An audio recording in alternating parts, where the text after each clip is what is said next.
उजनी धरण परिसरातील मच्छीमारांनी आज जिल्हाधिकारी कार्यालयासमोर एक दिवसीय धरणे आंदोलन करत प्रशासनाच्या प्रस्तावित मक्तेदारी पद्धतीने मासेमारी करण्याच्या निर्णयाला तीव्र विरोध केला। उजनी धरणात सौर ऊर्जा प्रकल्प उभारण्यात आल्याने मच्छीमारांच्या पारंपरिक मासेमारी व्यवसायावर मोठा परिणाम झाला आहे। सौर प्रकल्पामुळे धरणातील अनेक भागात मासेमारी करणे मुश्किल झाले असून आधीच आर्थिक संकटांचा सामना करणाऱ्या मच्छीमारांसमोर उदरनिर्वाहाचा प्रश्न निर्माण झाला आहे। त्यातच जिल्हा प्रशासनाकडून धरणातील मासेमारी मक्तेदारी पद्धतीने देण्याचा घाट घातला जात असल्याचा आरोप आंदोलनकर्त्यांनी केला।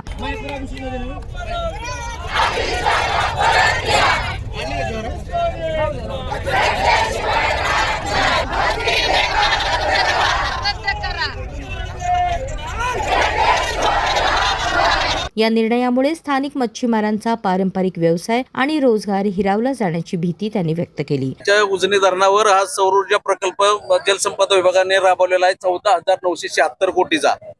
आणि दुसरा विषय असा केला की त्यांना मासेमारीचा खाजगी ठेका टेंडर प्रक्रिया चालू केलेली आहे। त्याची उद्या त्याचं बिड ओपनिंग आहे ही टेंडरिंग। तर आम्हाला आमचा ह्याच्यासाठी संपूर्ण उजनी धरणाच्या परिसरातील अख्ख्या सर्व मच्छीमारांकडून कडकडून विरोध आहे। आणि ही जर ह्याच्यावरच ह्यांना ठेक्याची आणि सौर ऊर्जा प्रकल्पाची प्रक्रिया राबवली नाही तर ह्याच्यापेक्षा आक्रमक आम्ही अजून पुढचे आंदोलन करणार आहोत। आणि वेळोवेळी या शासनाचे कारण नसताना मच्छीमारांची पिळवणूक न करण्याचे आणि विशेष म्हणजे जे भूमिपुत्र आहेत लोकांचे तिथे जे भूमिपुत्र आहेत ते मासेमारी व्यवसाय करणार आहेत 80% लोकांना आमच्या तिथं शेतीच नाही, भूमिहीन लोक आहेत ती। आणि मग माशासाठी जर तिथल्या स्थानिक शेतकऱ्यांनी जर मच्छीमारासाठी पाणी साठ्यासाठी जर जमीन संपादन करून दिली असेल तर बाहेरून येणाऱ्या खाजगी भांडवलदाराला त्याचा उपभोग घेण्यासाठी दिला नाही ना। पाण्यासाठी, इंडस्ट्रियल एरियासाठी आणि शेतीसाठी पाणी पुरवठा करायचं त्यांचं काम आहे। त्यांचं बाहेर खाजगी ठेका काढायचं नाही, त्यासाठी सेपरेट मंत्रालय आहे ना। तुम्ही आता इथं समोर बघताय, आता इथं आले जवळजवळ 4-5 हजार लोक तर आताच उपस्थित आहेत। म्हणजे कुटुंबातील 2-2 माणसं फक्त आहेत।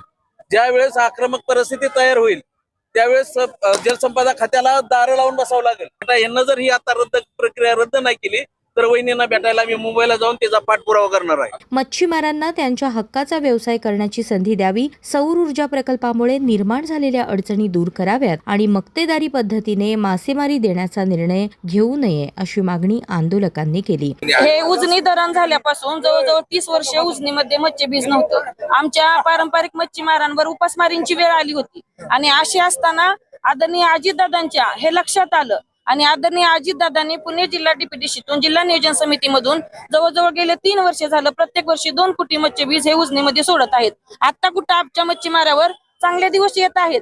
आमची मुलं बाळ कुठेतरी चांगल्या शिक्षणासाठी आम्ही जात आहोत, घरदार व्यवस्थित बांधण्याचा प्रयत्न करत आहोत। तोपर्यंतच हे शासनाने आमच्या पोटावर पाय देण्याचं काम चालू केलं आहे। आमच्या तोंडातून घास काढून घेण्याचं हे काम करत आहेत। यावेळी मोठ्या संख्येने मच्छीमार आणि महिला सहभागी झाल्या होत्या।